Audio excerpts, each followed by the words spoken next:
We are incredibly social animals, as I said before. And when somebody does you a good turn, it's important to be grateful. It's important to pay back the favor and to express your gratitude. And that, I suggest, might generalize the psychological predisposition to feel grateful when something good happens to you. Might generalize from feeling grateful when a person does something good for you and when the weather does, say. When an accident happens, when there's an earthquake and your child doesn't die, you feel grateful. And you feel the need to be grateful to something or somebody. And you can't feel grateful to other people because they're not responsible for the weather.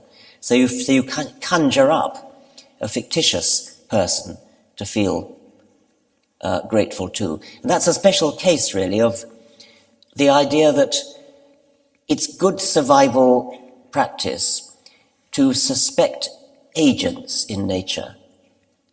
A lot of what happens in nature doesn't have an agent deliberately causing it. A lot of it is the weather, a lot of it is the wind, a lot of it is just plain accidents that happen. But when there are agents around, and where those agents might be lions or leopards or crocodiles, who might be lurking in wait for you, or might be stalking you, then it's important for your survival to attribute agency to things. And that may generalize even to places where there's no agency. And I've often used the example of a rustling in the long grass, which could be the wind, is actually most likely to be the wind, but which could be a lion.